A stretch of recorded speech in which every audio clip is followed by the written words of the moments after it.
Yeah. So hi, my name is Martin Kolman. I'm working in Red Hat on the Red Hat Enterprise Linux and Fedora installer.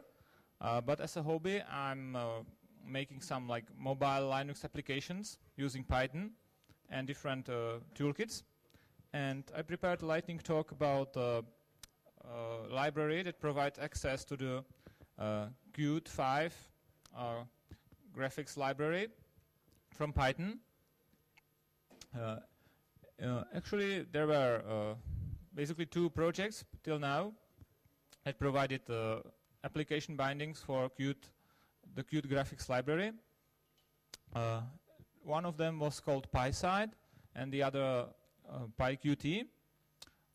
With the release of Qt 5, only PyQt supports Qt 5 at the moment, and PyOtherSide still supports only up to Qt 4.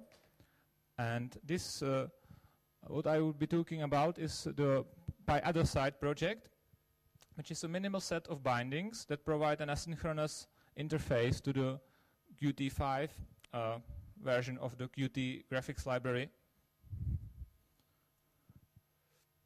The first thing I'd like to say is this is not my project. This is an interesting project I'm using in my hobby applications, and it was created by Thomas Perl from Austria. It's a lightweight set of bindings for Qt, but to be precise, it's basically only for the Qt quick declarative graphical elements, which is this is the stuff you'll usually use to get a fast mobile able GUI at the currently. The library itself is quite small, both in the code size and also in the resulting binary. So as you unfortunately need to bundle your libraries on some mobile platforms, your application packages can be quite smaller. For example, PyOtherSide is like 6 to 7 megabytes, for example.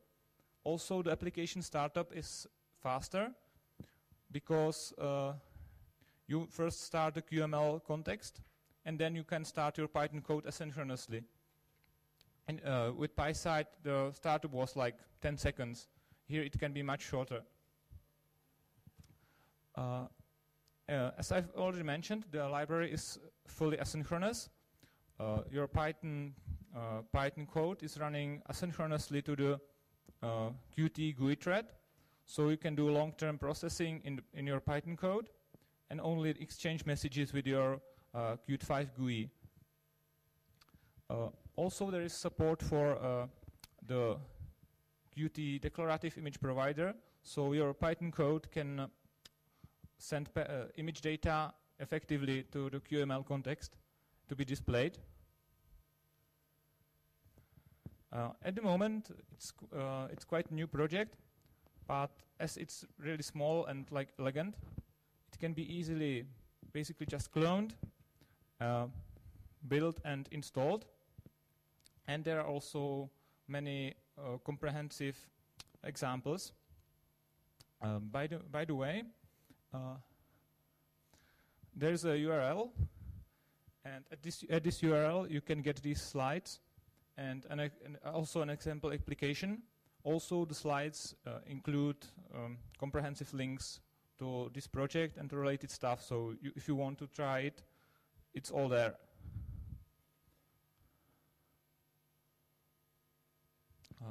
How to use it, where to use it. Previous slide showed you like this is how you install it, and you can start working on it on a desktop Linux. There were recently released some turbols, which should be easy to package for distributions. So packages are definitely welcome for this interesting library.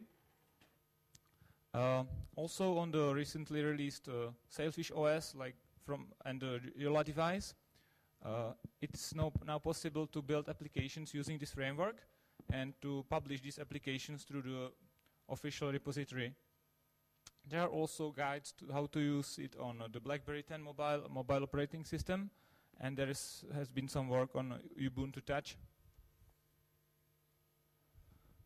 So basically, this is the last slide, like link spam.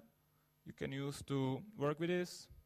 There is a comprehensive documentation. That's the source link from the clone slide.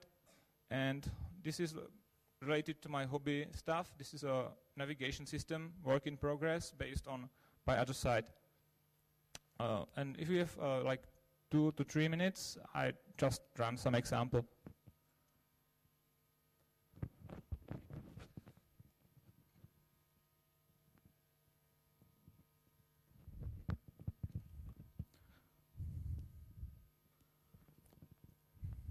Okay.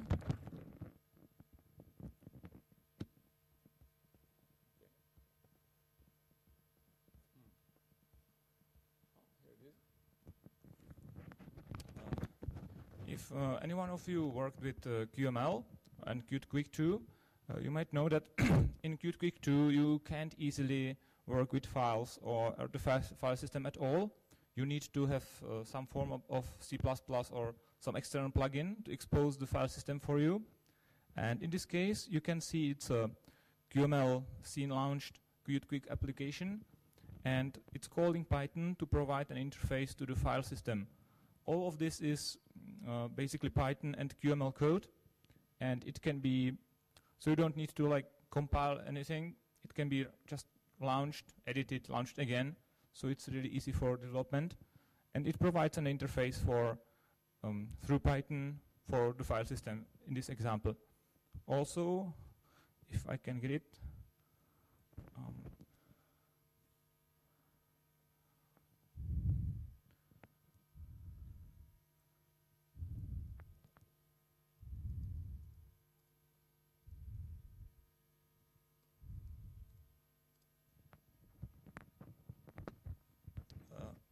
in this example, what you can see is a Mandelbrot set fractal, which is generated by Python code and forwarded to the QML context for display.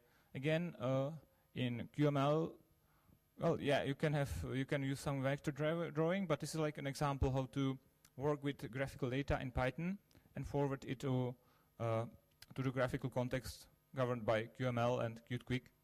So all these examples are available from the repository on GitHub, so you can check the source code. It's really, really simple, but I'm afraid we are already too late to like study the code to point it out. So you can just check it there. I'll return the slides back. So, and if we have still like a minute.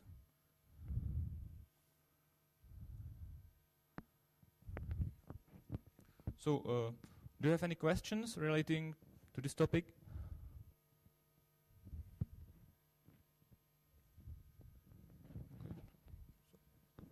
I think that's it. So thanks for listening, and like enjoy if you want to.